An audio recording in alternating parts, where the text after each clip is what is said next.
Salut fidèles abonnés, merci de recevoir mes salutations agro-éco-responsable.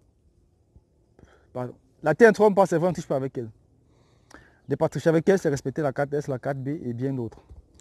Si vous êtes en train de regarder cette vidéo, ou bien si vous me regardez pour la première fois, c'est si vous avez dit que vous êtes à la recherche de conseils, d'astuces et d'informations nécessaires pour pouvoir booster votre agri-attitude et parvenir à une agriculture qui puisse être rentable, stable et durable. Alors ceci n'est pas un hasard. N'hésitez pas à vous abonner, d'activer la cloche de notification afin de ne rater aucune de nos prochaines vidéos. Et si de partager cette vidéo afin que beaucoup d'agripreneurs africains puissent la voir et puissent changer leur mindset. Dans cette vidéo chez l'agripreneur, nous allons aborder une notion simple mais capitale que beaucoup d'agripreneurs font comme erreur sur le terrain quand ils veulent investir, notamment dans la culture des avocats. Parce que nous avons discuté avec beaucoup de promoteurs et nous avons constaté sur le terrain que beaucoup de promoteurs faisaient des erreurs. Soi-disant, ils créaient de grandes plantations d'avocats, ils investissaient dans l'avocat, ils créaient des avocats terrestres à partir des noyaux, disant je suis allé dans un village, pendant mon voyage, j'allais chez un ami, j'ai consommé l'avocat, sur le marché j'ai acheté les avocats et consommé, c'était très bon, j'ai gardé le noyau, et puis j'ai allé créer mon champ d'avocat. Et à la fin, ils espèrent avoir les mêmes produits que les avocats qu'ils ont consommés sur le marché. Alors laissez-moi vous dire que ça ne peut pas être le cas, parce qu'il y a l'aspect environnement qui va influencer.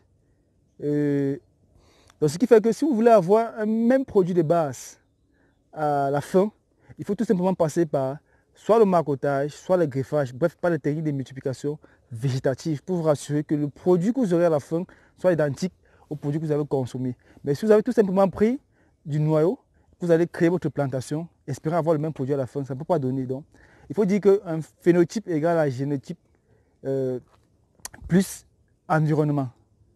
Donc, il faut comprendre un peu ça chez les agripreneurs. Donc, évitez de créer des grandes plantations avec du noyau que vous avez pris. Si vous voulez faire vraiment de l'agri-business, il ne faut pas laisser en fait à ceux qui font de l'agri-business, ceux qui ont une grande vision dans la culture des avocats. Il faut bien pouvoir identifier une variété et puis acheter des plants griffés ou bien faire greffer vos plants après avoir mis ces noyaux en terre.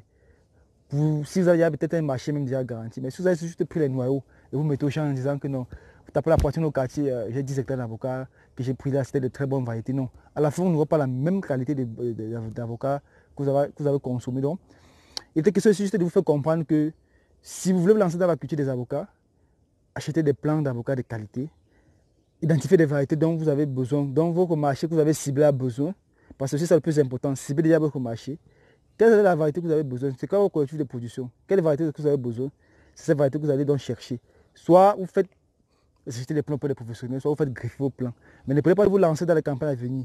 Vous qui vous êtes déjà lancé, n'hésitez pas à faire greffer vos plants si vous n'avez pas griffé.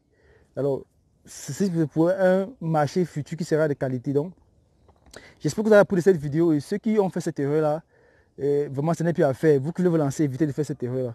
Donc, par exemple, là, qu'on partage avec vous ceci dans cette vidéo. Disons à très bientôt pour un sujet encore plus intéressant et encore plus alléchant. Vive l'agriculture africaine, vive l'agroafricanisme. C'était comme ça pour vous le chantinet agroafricain. Pour vous servir avec beaucoup de plaisir et beaucoup de bonheur. À très bientôt. Bye bye.